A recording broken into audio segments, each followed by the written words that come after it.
வணக்கம். சுப்பிரமணியம் யோகாமணி சேனலுக்கு உங்களை அன்புடன் வரவேற்கிறேன். இன்றைக்கி சமையல் குறிப்பில் நம்ம பார்க்க போகிறது தக்காளி தேங்காய் சட்னி எப்படி செய்கிறதுன்னு பார்க்கலாம் வாங்க. அனைவருக்கும் அன்பு வணக்கம். திருமதி சுப்பிரமணியம். இன்றைக்கி சமையல் குறிப்பில் நம்ம தக்காளி தேங்காய் சட்னி செய்ய போகிறோம். இட்லி தோசைக்கு தொட்டுக்கிறதுக்காக செய்கிற சட்னி இது. அதுக்கு தேவையான பொருட்கள்லாம் எடுத்து வச்சுருக்கிறேன். இது அரைச்சி அப்புறம் கொதிக்க விட போகிறோம். முதல்ல அரைக்கிறத நம்ம அரைச்சிடலாம். மிக்சியில் முதல்ல கல் உப்பு போட்டுறேன். அடுத்தது மிளகா ஒரு 1/4 கப்புக்கு கொஞ்சம் கூட எடுத்து வச்சுருக்கிறேன், ஒரு 15 மிளகா. அடுத்தது 1/4 கப் பொரிக்கடலை.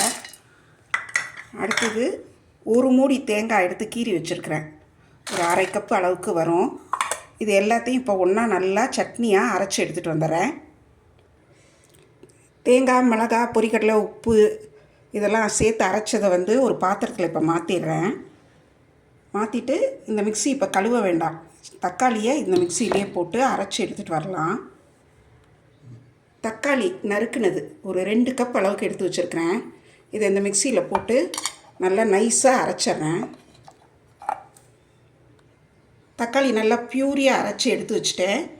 இப்போ தாளிதம்லாம் ஆரம்பிச்சிடலாம். அடுப்பில் ஒரு பேன் வச்சு ஒரு 3 டீஸ்பூன் நல்லெண்ணெய் ஊற்றிருக்கிறேன். அது காஞ்சிடுச்சு. கடுகு உளுந்தம் பருப்பு சேர்த்துட்டேன். கருவேப்பிலையும் பச்சை கொத்தமல்லியும் சேர்த்துட்டேன். வெங்காயம் நல்லா பொடியாக நறுக்கி வச்சுருக்கேன், ஒரு கப் அளவுக்கு. அதை இதில் சேர்த்து நல்லா வதக்கிடுவேன்.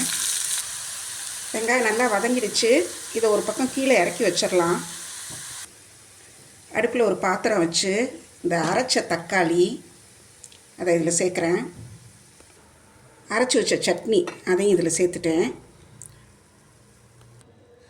தாளிதம் கடுகு உளுந்தம்பருப்பு வதக்கின வெங்காயம் எல்லாத்தையும் இந்த பாத்திரத்தில் ஏற்கனவே ஊற்றிருக்கிற அரைச்ச தக்காளி சட்னியோடு சேர்த்துட்டேன்.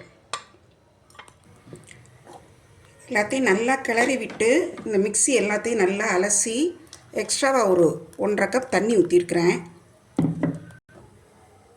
இப்போ நல்லா கொஞ்சம் ஃப்ளேம் கொஞ்சம் ஹை ஃப்ளேமாக வச்சுட்டேன். நல்லா கொஞ்சம் கிளறி விடணும், இல்லைன்னா அடியில் படிஞ்சிரும். இது கிளறி விட்டு நல்லா இந்த தக்காளியோட ராஸ்மெல், அந்த தேங்காயோட ராஸ்மெல் எல்லாம் போய் நல்லா சேர்ந்து கொதித்து ஒரு நல்ல வாசனை வரும். அது வரைக்கும் நல்லா கொஞ்சம் கொதிக்க விடணும். தண்ணி கன்சிஸ்டன்சி பார்த்துக்கிட்டு இது கெட்டிப்படுதுன்னா இன்னும் கொஞ்சம் சேர்த்துக்கலாம்.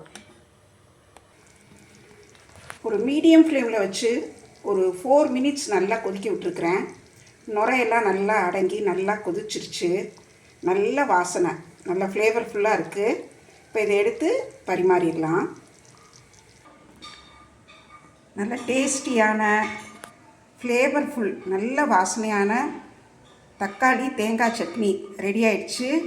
இட்லி தோசைக்கு நல்ல அருமையான மேட்ச். இது செய்து பாருங்கள், எப்படி இருந்துச்சுன்னு சொல்லுங்கள். இந்த வீடியோவை லைக் பண்ணுங்கள், ஷேர் பண்ணுங்கள். எங்கள் யோகாமணி சேனலுக்கு சப்ஸ்கிரைப் பண்ணுங்கள். நன்றி, வணக்கம்.